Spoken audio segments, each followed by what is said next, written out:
The dining room had gone completely silent by the time my mother-in-law set down her wine glass and said the words that would end her relationship with our family forever. "Well, she's not really family, is she? Not like the rest of us." She said it while looking directly at my 6-year-old daughter, Lily, who was sitting at the far end of the children's table, holding a paper snowflake she'd made at school that afternoon, waiting for her turn to show everyone. 23 people sat around that Christmas Eve table. My husband Daniel's entire extended family, gathered at his parents' house the way we did every single year, the same tradition his family had maintained for 3 decades. And in that silence, in that exact moment, I felt something inside me go completely still. 5 minutes later, I stood up. But before I tell you what happened when I did, I need to take you back. Because the thing about a sentence like that, "not really family, is she," is that it never actually starts on the night it's spoken out loud. It starts years earlier, in 100 small moments that you tell yourself you're imagining, until the night someone finally says it plainly enough that pretending becomes impossible. My name is Claire. I married Daniel when Lily was 2 years old. Her biological father had left before she was born, vanished from both our lives so completely that Lily, by the time she was old enough to ask questions, simply absorbed the answer without much pain. Some people aren't built to stay, and her father was one of them. Daniel was not one of them. I met him when Lily was 18 months old, and from the very first time he held her, awkwardly at first, the way men sometimes are with babies that aren't their own, then with increasing ease over the following months, I watched him become something I hadn't dared to hope for. A father. Not a stepfather in the distant, occasional sense. A father, fully, completely, in every way that mattered. He legally adopted her when she turned 4. I remember the courthouse, the small ceremony, the judge asking Lily if she wanted Daniel to be her daddy forever, and Lily, barely understanding the legal weight of the moment but understanding everything that actually mattered, saying yes with the kind of immediate, uncomplicated certainty that only children possess. Daniel's family welcomed us, on the surface, without apparent hesitation. His parents, Richard and Eleanor, my mother-in-law, attended the adoption ceremony. They sent gifts on Lily's birthday. They included her in family photos. But underneath that surface welcome, almost from the very beginning, there was a current I couldn't quite name. A way Eleanor's eyes moved past Lily at family gatherings, settling instead on Daniel's sister's 2 biological children with a warmth that never quite extended to my daughter. A pattern of small comments, "Oh, isn't that just like a Hartley," said about some trait in one of the biological grandchildren, with an unspoken and never about Lily that I felt more than heard. I told myself, for years, that I was imagining it.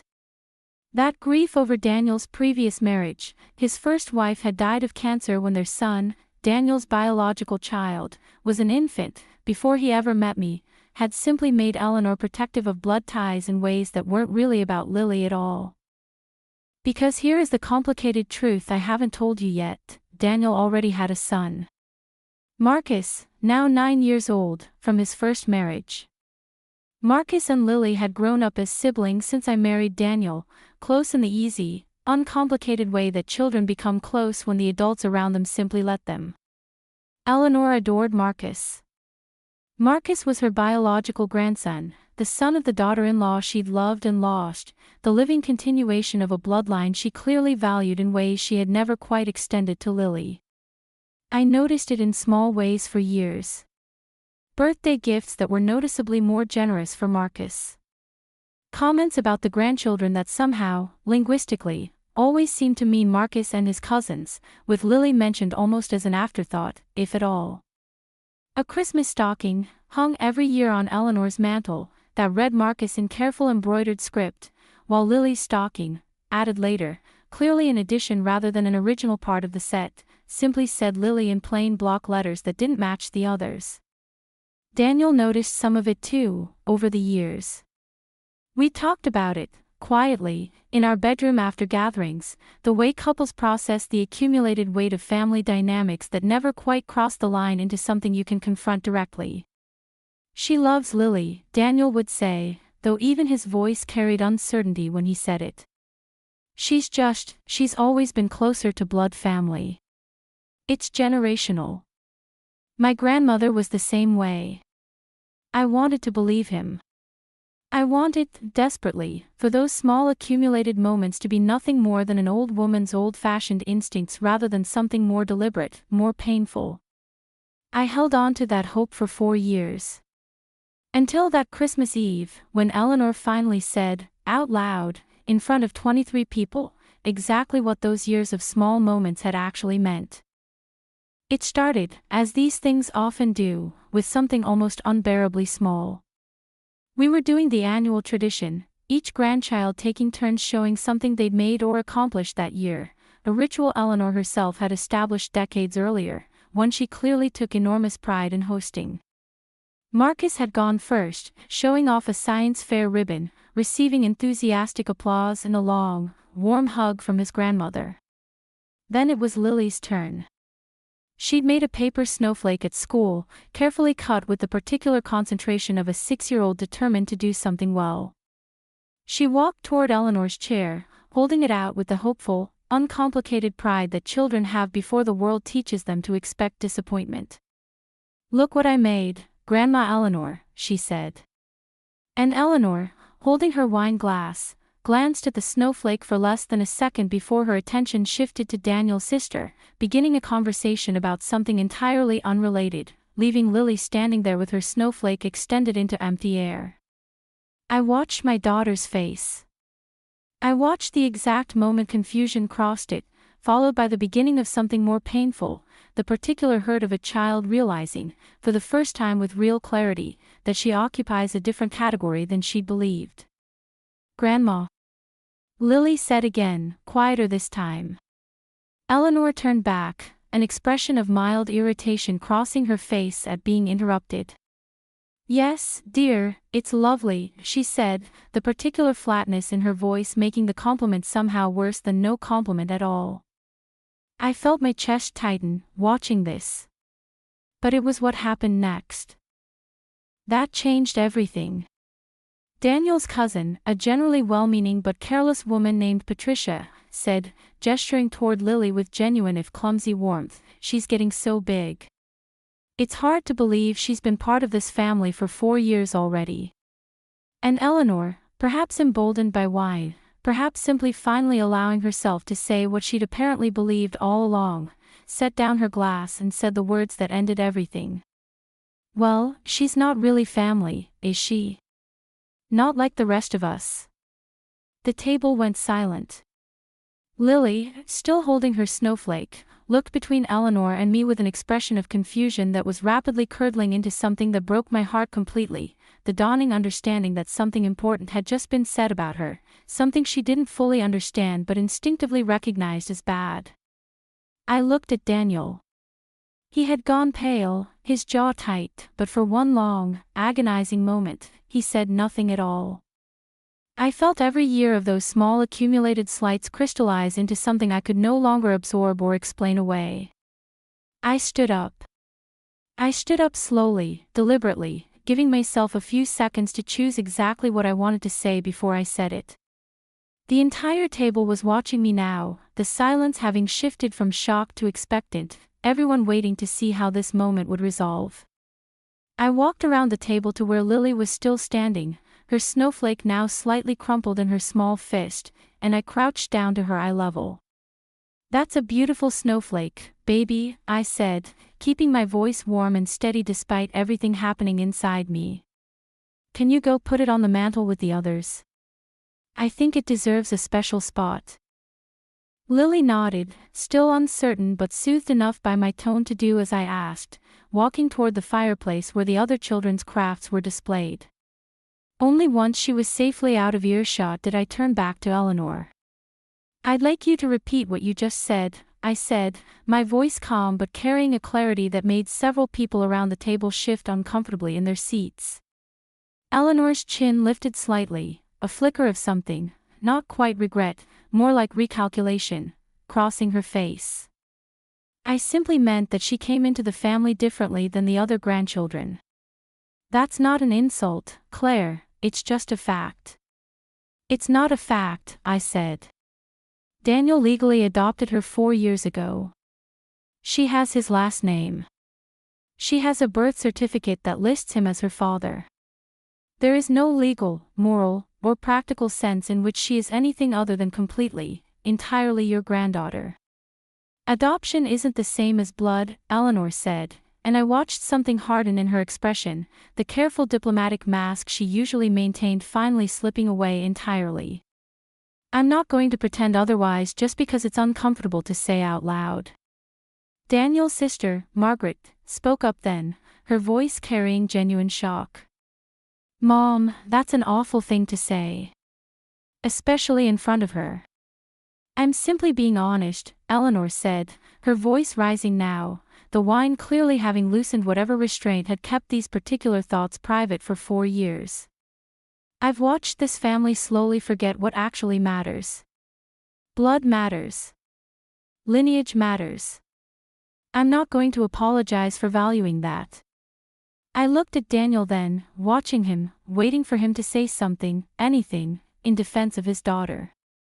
For one more agonizing moment, he simply sat there, his hands clenched on the table, clearly processing the collision between 30 years of deference to his mother and the reality of what she'd just said about his daughter. Daniel, I said quietly.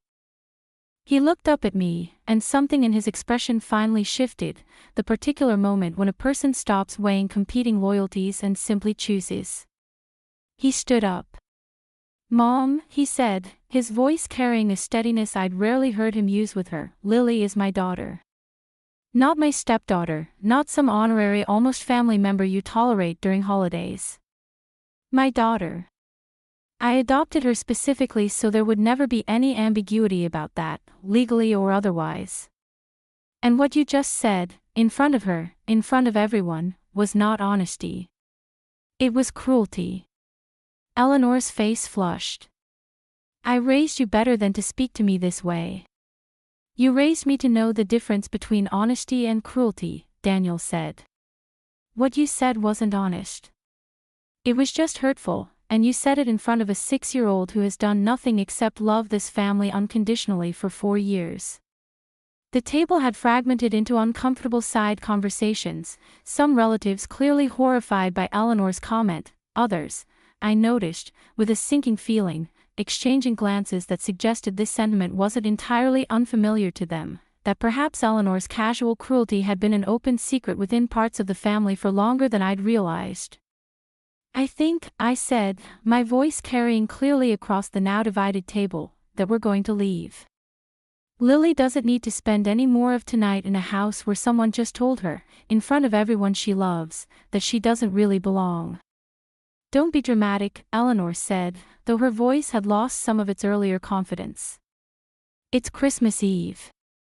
You're going to ruin the entire evening over one comment. You ruined the evening, I said. I'm simply choosing not to pretend otherwise for the rest of the night. I walked to the mantel where Lily was carefully positioning her snowflake among the other children's crafts, and I knelt beside her. Sweetheart, we're going to head home a little early tonight, okay? Daddy and I have a surprise we want to set up for tomorrow morning. It wasn't entirely a lie. Christmas morning surprises were absolutely coming, just not the kind Lily would understand for several more years. She nodded, accepting this explanation with the easy trust of a child who hadn't yet learned to question adult decisions, and allowed me to help her into her coat. Daniel gathered Marcus as well, his 9-year-old son watching the entire scene with the wide-eyed confusion of a child trying to process adult conflict he didn't fully understand but recognized as serious. Are we leaving because Grandma was mean to Lily? Marcus asked quietly, as we walked toward the door. Daniel knelt down to his son's level. Yes, buddy. Grandma said something today that wasn't kind, and wasn't true, and we don't stay in places where people say things like that about our family.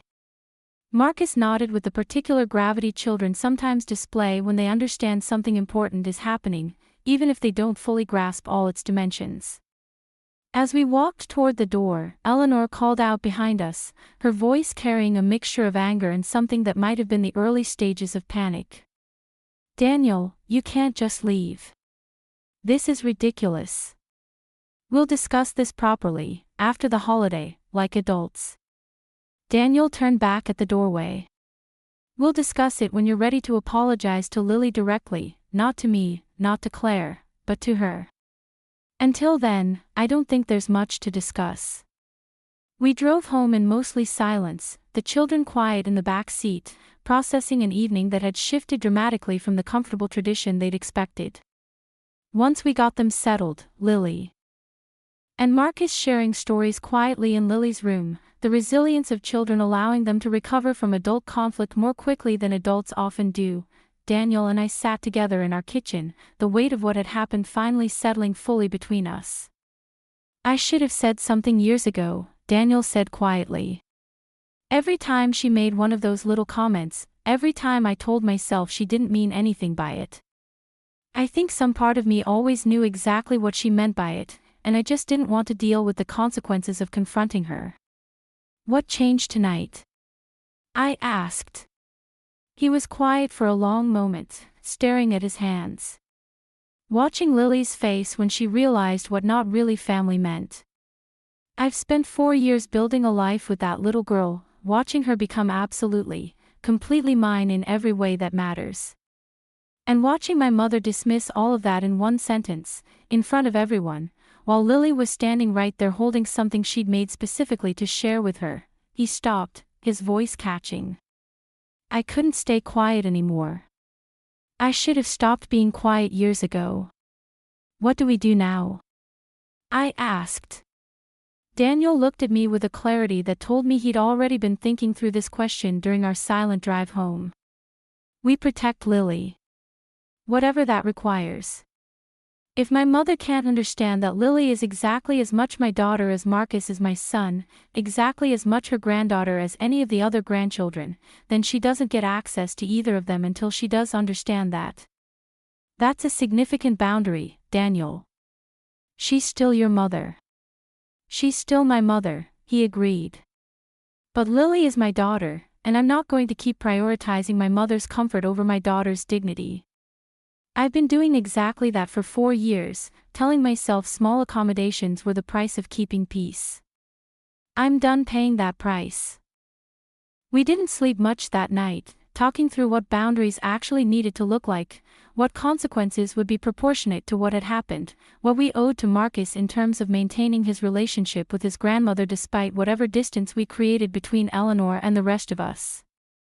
By morning, Christmas morning, watching Lily and Marcus tear through presents with the uncomplicated joy that children somehow maintain even after witnessing adult conflict the night before, Daniel had made a decision that would reshape his family's entire dynamic for years to come. He called his mother that afternoon, while the children were occupied with new toys, and the conversation that followed would become the foundation for everything that happened next. Daniel made the call from our bedroom, door closed, while I sat in the living room watching Lily build an elaborate structure out of her new blocks, occasionally glancing toward the hallway, trying to gauge from his tone alone how the conversation was progressing. He emerged 20 minutes later, his expression carrying the particular exhaustion of someone who has just said something difficult and necessary.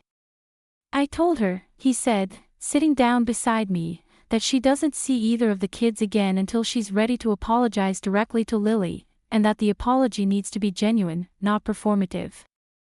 Not "I'm sorry if I upset you," but an actual acknowledgement that what she said was wrong. How did she respond? Defensively, at first. She said I was overreacting, that family disagreements shouldn't result in this kind of punishment, that she's still entitled to a relationship with her grandchildren regardless of one comment made in a moment of frustration. And then I told her it wasn't punishment. It was a boundary. And boundaries aren't about punishing someone, they're about protecting someone else. I told her that every time she's made a comment over the past 4 years implying Lily was somehow less her grandchild than Marcus, I let it slide, and that I regret every single time I did that, because it apparently built toward her feeling entitled to say something like this directly to a 6-year-old's face.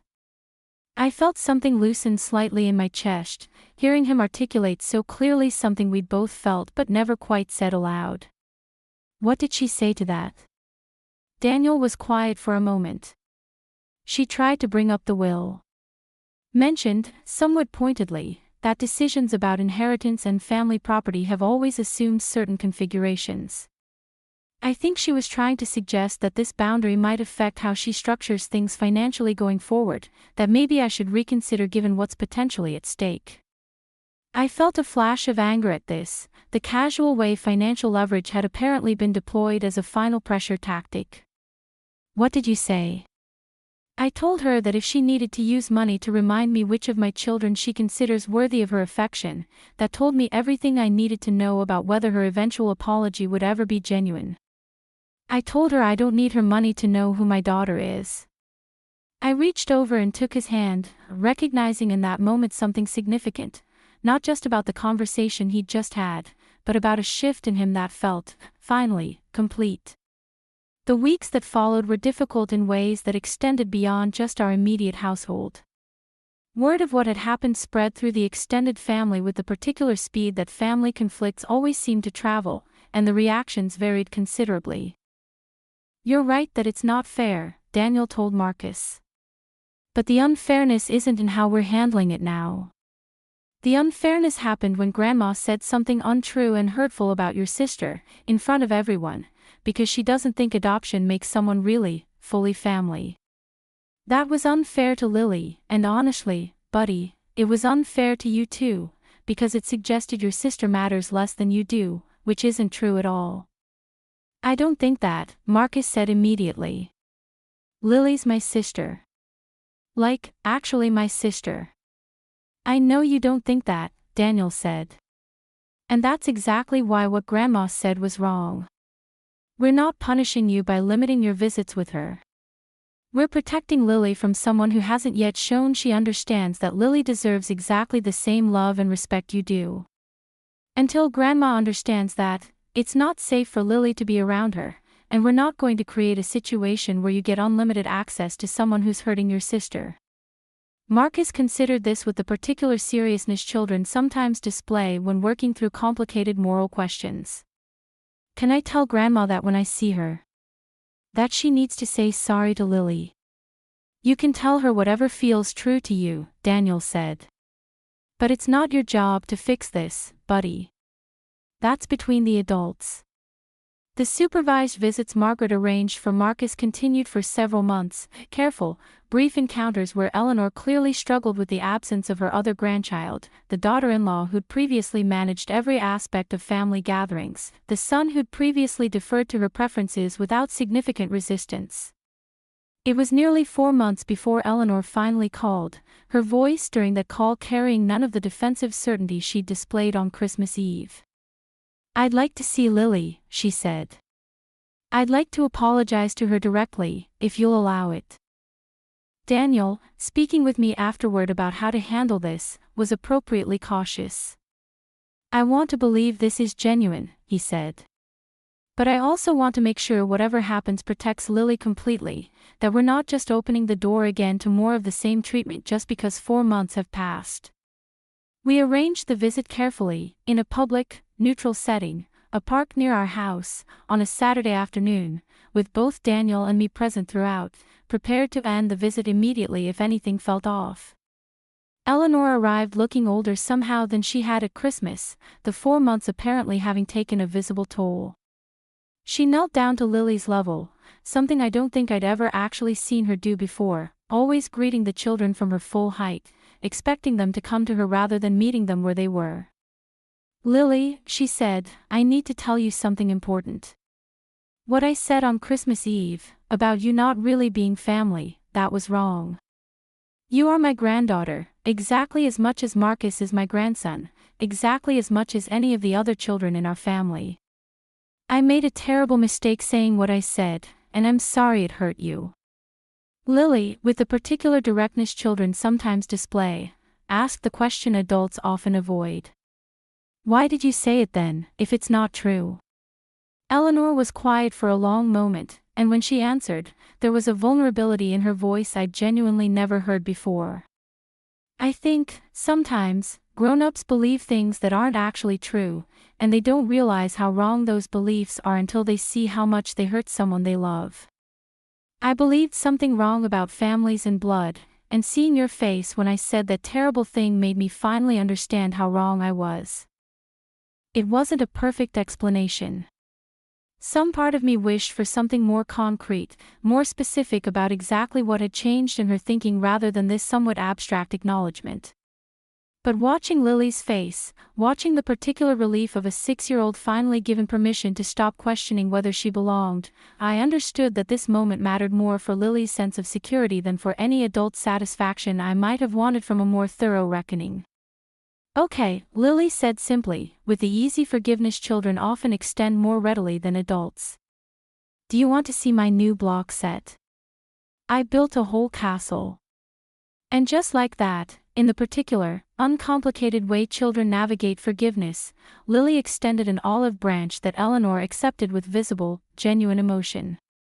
The rebuilding of Eleanor's relationship with Lily happened slowly, over the following year, in ways that I watched with a combination of cautious hope and continued vigilance.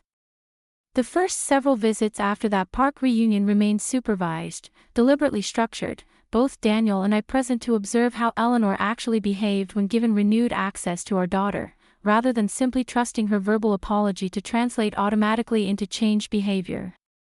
What I watched, gradually, was something that genuinely surprised me. Eleanor seemed to be making a conscious, visible effort to correct patterns that had clearly been operating, perhaps even unconsciously, for the entire 4 years before that Christmas Eve confrontation. She began asking Lily specific, engaged questions about school, about her interests, the kind of detailed attention she'd always given Marcus without apparent effort. She started a Christmas stocking tradition correction, having a new, properly embroidered stocking made for Lily. That matched the others in craftsmanship and care, a small but symbolically significant gesture that Daniel mentioned, quietly, meant more to him than Eleanor probably understood. She had it made special, he told me, examining the new stocking before that next Christmas. Same embroidery shop, same style as everyone else's. I think she's trying to undo, piece by piece, every small way she treated Lily differently. I want to be honest about my own feelings during this rebuilding process, because I think unconditional, uncomplicated relief would be a dishonest representation of what actually happened in me. Part of me remained skeptical for months, watching for any sign that Eleanor's changed behavior was performative rather than genuine, waiting for the moment when old patterns might resurface once she felt sufficiently secure in having access restored. That moment never quite came, though the process of trust rebuilding extended well beyond what I initially expected. About 8 months after the park reunion, Eleanor asked if she could speak with me privately, without Daniel or the children present, a request that initially made me wary given our complicated history. We met for coffee, just the two of us, and Eleanor said something that finally helped me understand the deeper psychology behind 4 years of subtle favoritism that had ultimately erupted into that devastating Christmas Eve comment. I need to tell you something, she said, that I haven't fully explained to Daniel, partly because I'm ashamed of it, and partly because I'm still working through understanding it myself. She told me then about her own childhood, about being raised by a stepfather after her biological father left when she was young, about specific, painful memories of her stepfather consistently favoring his own biological children over her, comments he'd made throughout her childhood that mirrored, with uncomfortable precision, the exact sentiment she'd eventually expressed about Lily. I spent my entire childhood being told, in various ways, that I wasn't really his daughter, that blood mattered more than the years he'd actually spent raising me, she said. I promised myself I'd never make a child feel that way. And then I watched myself do exactly that to Lily, repeating a pattern I'd sworn I would never perpetuate. I sat with this revelation for a long moment, recognizing both the genuine pain underlying her admission and the complicated reality that explaining the origin of harmful behavior doesn't automatically excuse its impact. That explains where it came from, I said carefully. It doesn't excuse what you said to Lily, or the years of smaller comments before that. But I appreciate you trusting me with this. I'm not asking for excuse, Eleanor said. I'm trying to explain that I've spent the past 8 months in therapy, actually, working through exactly this pattern, trying to understand why I repeated something I experienced as so painful myself. I don't want forgiveness without accountability. I just wanted you to understand that I'm doing real work to make sure I never make Lily feel that way again, not because Daniel forced me to through this boundary, though that was certainly the catalyst, but because I genuinely never want to be the kind of grandmother my stepfather was the kind of parent. This conversation became, in many ways, the actual turning point in how I personally related to Eleanor going forward, not because it erased what had happened, but because it demonstrated something I needed to see: actual accountability, actual internal work, rather than simply external compliance designed to regain access to her grandchildren. The full family reunion happened the following Christmas Eve, exactly 1 year after the original incident, in a moment that felt, even as we were living through it, deliberately symbolic.